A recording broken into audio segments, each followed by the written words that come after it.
Taste the Daily.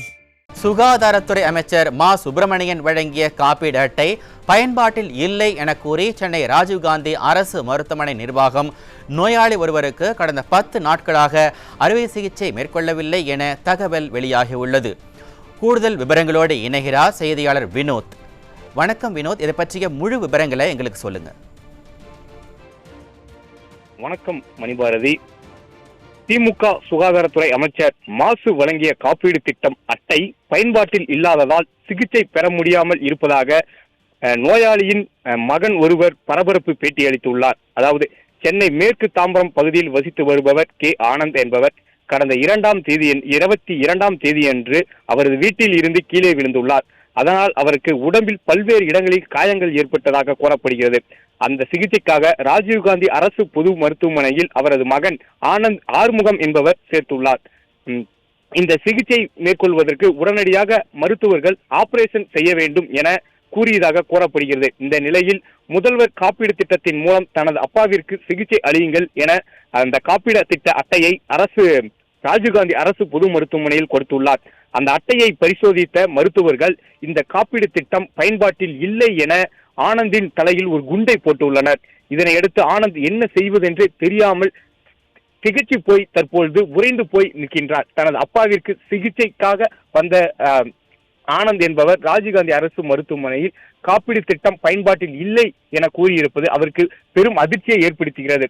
இது குறித்து அவர் தெரிவிக்கையில், கடந்த வருடம் தனது அம்மாவிற்கு ஆஞ்சியோ அறுவை சிகிச்சை மேற்கொள்வதற்காக காப்பீடு திட்டம் கொடுக்கப்பட்டது.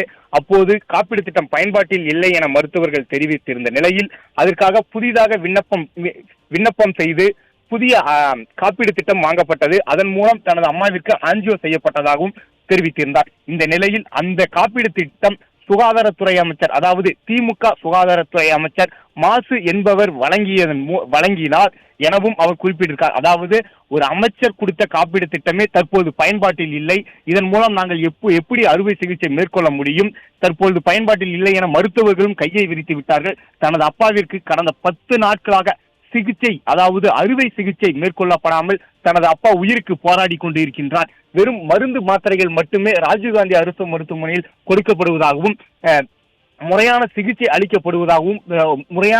அளிக்கப்படாமல் இருப்பதாகவும் வேதனையை தெரிவிக்கின்றார்.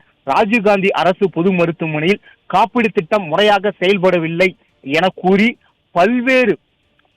பல நோயாளிகள் சிகிச்சை பெற முடியாமல் தவித்து வருவதாகவும் பரபரப்பு பேட்டி அளித்துள்ளார். அதே சமயம் சுகாதாரத்துறை அமைச்சர் கொடுத்த காப்பீடு திட்டம் தற்பொழுது பயன்பாட்டில் இல்லை என்பது எங்களால் ஏற்றுக்கொள்ளவே முடியவில்லை. கடந்த வருடம்தான் மாசுவிடம் இருந்து இந்த காப்பீடு திட்டம் வாங்கப்பட்டது. ஆனால் தற்பொழுது பயன்பாட்டில் இல்லை என மருத்துவர்கள் தெரிவிக்கின்றார்கள். ராஜீவ்காந்தி அரசு மருத்துவமனையில் தனது அப்பாவை 10 நாட்களாக சிகிச்சைக்காக சேர்த்துள்ளேன். தற்போது வரை எந்த ஒரு முன்னேற்றமும் இல்லை. காப்பீடு திட்டத்தை நீங்கள் சரி செய்து வாருங்கள் என கூறுகிறார்கள். இதற்காக நான் பல கிலோமீட்டர் சென்று தனது தாம்பரம் சோழிங்கநல்லூர் செல்லக்கூடிய நிலை ஏற்படுவதாகவும் இதனால் இதற்கு உடனடியாக அரசு தீர்வு காண வேண்டும் எனவும் கோரிக்கை விடுத்துள்ளார். அதே சமயம் அமைச்சர் கொடுத்த காப்பீடு திட்டத்திற்கு மதிப்பு என்பதே இல்லை, அது பயன்பாட்டிலும் இல்லை, அது வெறும் விளம்பரமாகவே இருக்கவும் வேதனையை தெரிவித்துள்ளார். அதே சமயம் ராஜீவ்காந்தி அரசு மருத்துவமனையில் பல நோயாளிகள் இதே பிரச்சனையில் தவித்து வருவதாகவும் முறையான சிகிச்சை என்பது ராஜீவ்காந்தி அரசு பொது மருத்துவமனையில் வழங்கப்படவில்லை என்பதே அவரின் குற்றச்சாட்டாகவே உள்ளது. மணிபாரதி, விவரங்களுக்கு நன்றி வினோத்.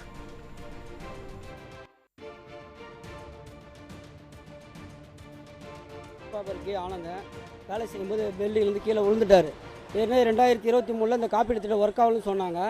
இந்த காப்பீடு திட்டம் ஒர்க் ஆகணும்னு சொன்னோன்னே நான் என்ன பண்ணேன், புதுசாக அப்ளை பண்ணேன். கலெக்டர் ஆஃபீஸ் அப்ளை பண்ணி ரேலா ஹாஸ்பிட்டலில் மா சுப்பிரமணியம் மினிஸ்டரே கொடுத்த அந்த இந்த கார்டு இப்போ இங்கே வந்த பிறகு நான் சொல்கிறாங்க மறுபடியும் இந்த கார்டு ஒர்க் ஆகலைன்றாங்க. இப்போ கழுத்து ஆப்ரேஷன் பண்ண மாட்டேன்றாங்க. அங்கே எங்கேயும் அலைய விடுறாங்க. ஏற்கனவே இதை செக் பண்ணி தான் சொன்னாங்க, எத்தனை அலைய விடுவான்னு தெரியல. ஏன்னா ஒரு மினிஸ்டரே கொடுத்த கார்டு இது ரேலா ஹாஸ்பிட்டலில் கொடுத்தாரு. பல பேருக்கு இதான் பிரச்சனைங்க. இந்த ராஜீவ்காந்தி ஹாஸ்பிட்டலில் வந்தாலும் சரியாக இது இருந்தால் தான் பண்ண முடியுன்றாங்க. இது அங்கங்கே நாங்கள் மறுபடியும் ஆள் அட்டண்டர் யாரும் கிடையாது. நான் விட்டு மறுபடியும் செங்கல்பட்டு இங்கே அலைய முடியுங்களா சொல்லுங்கள், யாரும் ஆள் கிடையாது. இதே பிரச்சனை 2023 இதே பிரச்சனை ஆஞ்சியோ பண்ண மாட்டேன் எங்கள் அம்மாவுக்கு சொன்னாங்க. மறுபடியும் பண்ணிவிட்டு இந்த கார்டு புதுசாக அப்ளை பண்ணேன். குரோம்பேட்டில் போய் அப்ளை பண்ணேன். கார்டு ஒரு 5 நாள் கழிச்சு ரேலா ஹாஸ்பிட்டலில் மா சுப்பிரமணியம் மினிஸ்டர் மூலம் ஒர்க் ஆகுதுன்னா. ஆனால் இங்கே வந்து பார்த்தா மறுபடியும் ஒர்க் ஆகலன்றா. ஒரு மினிஸ்டர் கார்டே கொடுத்து ஒர்க் ஆகலாம், நாங்கள் எங்கே தான் போகிறது சொல்லுங்கள் பார்க்கலாம். மறுபடியும் எங்களுக்கு கரெக்டாக வரணும். இந்த கார்டு இங்கேயே ஒரு செக்ஷன் மாரி ஓப்பன் பண்ணி எல்லா பிரச்சனையும் இங்கேயே தீர்வு காண மாதிரி பண்ண முடியும்.